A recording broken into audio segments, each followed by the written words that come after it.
अस्सलाम वालेकुम। जुमेरात 3 जुलाई 2025 आज की कुछ अहम ख़बरें। और पहले तो कल की ख़बर के मतलब थोड़ी सी जो है ना वजाहत कर दें कि चाइना वीज़ा की जो ख़बर डाली थी उसमें सारा बताया था कि अभी इनविटेशन ओपन नहीं हुए। जब ओपन होंगे दोबारा वीडियो भी डाल दी जाएगी और काम भी स्टार्ट हो जाएगा। सो प्लीज़ आपने थोड़ा वेट करना है। और एक और काम, हमारा कोई ऑफिस नहीं है, हमारी किसी के साथ कोई एफिलिएशन नहीं है, हम तने तना काम कर रहे हैं। ऑफिस होगा तो बैठ के आपको बता देंगे जी है बिस्मिल्लाह इतने बैठे से। और उसके बाद जब कमेंट मैसेज करें तो कंप्लीट मैसेज किया करें, डिटेल मैसेज किया करें, वॉइस मैसेज और आवाज़ शाव ना किया करें। उनका रिप्लाई हम जो है दिल में कर देते हैं। और जो कहते हैं कि नहीं भाई सलाम का जवाब नहीं दिता, तो भाई आपने हुस्न ज़न वाली कोई किताब पढ़ लेनी है। मुसलमान को हुस्न ज़न रखने का क्यों कहा गया है, बार बार कहा गया है। ठीक है, हुस्न ज़न, ठीक है, ज़वादनून। और उसके बाद आ जाइए ख़बरों में। जीसीसी यूनिफाइड वीज़ा की फिर खबर आई है, क्योंकि गल्फ़ के जो इंटीरियर मिनिस्टर हैं वज़ारत दाखिला के, उनकी मीटिंग्स हुई। और उसमें ये हैं जी कोई जीसीसी सेक्रेटरी जनरल हैं, गल्फ़ मालिक के सेक्रेटरी जनरल हैं जासम अल बुदेवी। उन्होंने कहा जी कल की ये खबर है, उन्होंने कहा जी कि बहुत जल्द इसका आगाज़ भी हो जाएगा। यानी अभी जुलाई 3 है, तो आज ये खबर अगर आ रही है 2 जुलाई को, और इससे पहले यूएई की तरफ से भी खबर आई थी कि अप्रूवल आ गई है। फिर अब इनकी इंटीरियर मिनिस्टर की मीटिंग के बाद उन्होंने कहा जी कि बहुत जल्द इसका आगाज़ हो जाएगा। तो एक्सपेक्टेड यही है कि इसी साल में हो जाएगा, लेकिन इससे ज़्यादा अभी कोई इन्फॉर्मेशन नहीं है। जीसीसी यूनिफाइड वीज़ा किसी एक गल्फ़ मुल्क से आप वीज़ा ले सकते हैं और बाकी तमाम ममालिक में भी आप जा आ सकते हैं, लेकिन उन ममालिक की मर्ज़ी होगी वो आपको यानी आपकी जो नेशनलिटी उसके मुताबिक वो आपको एंट्री दे या ना दे।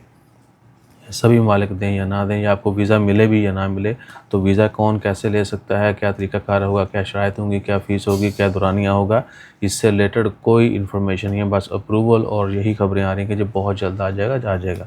तो आपने थोड़ा वेट करना है, अगले चंद महीनों में ये सब कुछ भी मंजर आम पे आ जाना है।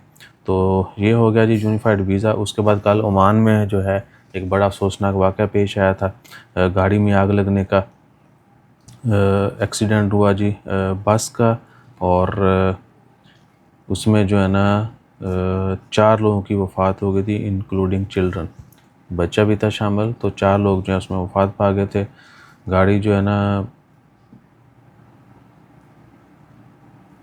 3 children with 12 other children sustaining various injuries. शायद स्कूल बस थी, इन्होंने ज़्यादा नहीं लिखा है न्यूज़ में। तो कह के बस ड्राइवर की डेथ हुई है और 3 बच्चों की डेथ हुई है, जबकि बाकी 12 बच्चे जो हैं वो इंजर्ड हैं। तो दुआ करें अल्लाह ताला खैर फरमाए, और ट्रैवलिंग के दौरान अपनी गाड़ी का भी ज़्यादा से ज़्यादा ख्याल रखा करें। और उसके बाद एक है ख़बर बारिश के मतलब ओमान में जो है मिनी मिनी, स्पेशली खरीफ का सीज़न है तो सलाला में तो है ही है, बाकी जगहों पे भी अल हाजर माउंटेन, जिस तरह पाकिस्तान में है ना जी मालाकंड डिवीज़न में हल्की फुल्की बारिश और बर्फ़बारी का, तो इधर जो है अल हाजर माउंटेन है ओमान में, वहाँ पर अक्सर जो बारिश होती रहती है। तो वो कहा जी वहाँ पे बारिश होने के चांसेस हैं। मस्कत में भी बादल आ जा रहे हैं लेकिन कोई बारिश नहीं हो रही, तो दुआ करें मस्कत में भी बारिश हो। और उसके बाद सऊदी अरेबिया में एक्सपो 2030 को लेकर जो है काफ़ी एक्साइटमेंट है। तो बिज़नेस के हवाले से वहाँ पे एक्सपो में होता क्या है कि जब बहुत जिस तरह ये था यूएई में एक्सपो था 2020, उसके बाद वो भी डिले होते होते 2020 तक पहुँचा। और उसके बाद क्या है कि 2030 ये हो गया रियाद सीज़न। तो वहाँ पे बड़े बड़े जो ग्रुप हैं उनके लिए होता है। हमें एक्चुअली किसी ने बोला था कि भैया ने खबर आई है तो पाओ ना शायद एक साल वाला वीज़ा ओपन कर दें वो।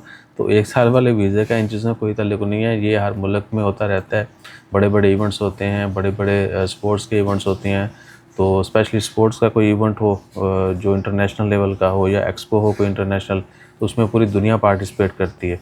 तो वहाँ पे लोकल बिज़नेस भी आता है, वो बढ़ता भी है, और इंटरनेशनली जब बड़े इन्वेस्टर्स आते हैं तो भी गहमा गहमी होती है, और फिर उसके बाद फिर जो है कुछ अर्से के बाद उसका आउटकम नज़र आता है।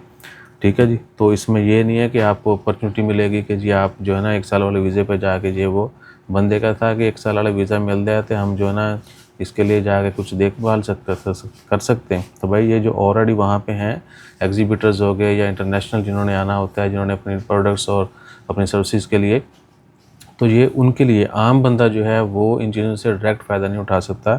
हाँ, ट्रैवलर हैं तो आप जो है घूम फिर सकते हैं, मज़े जो है वो कर सकते हैं।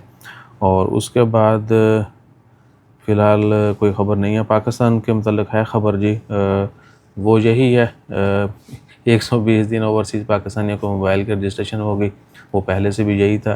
तो अभी जो गवर्नमेंट पुराने ख़बरें उन्हें जो है ना कमा के लगा रही है ताकि अवाम जो है उसको थोड़ी कूल डाउन रहे। और बाकी रेमिटेंस हो गया, उसके ऊपर टैक्सेस के मतलब ख़बरें चल रही हैं। और जो सबसे ज़्यादा वहाँ पे चीज़ों के रेट बढ़े हैं, वो बड़े डिफरेंट तरीके से उन्होंने बढ़ाए हैं। पेट्रोल की बढ़ा दी, बिजली गैस की बढ़ा दी। उसके बाद अच्छा, पेट्रोल की फ्लक्चुएट करती रहती है, प्राइस बढ़ती रहती है, कम होती रहती है, लेकिन पानी बिजली की अगर बढ़ जाए ना गैस की, तो वो वापस नहीं आती, वो यूनिट की प्राइस जो है पीछे नहीं आती, पेट्रोल तो थले आ ही जाता है। लेकिन एक और चीज़ भी, एटीएम से विड्रॉ के ऊपर जो है फ़ीस के मतलब सेम बैंक की एटीएम से विड्रॉ पर कोई फ़ीस नहीं है, लेकिन लिमिट होगी।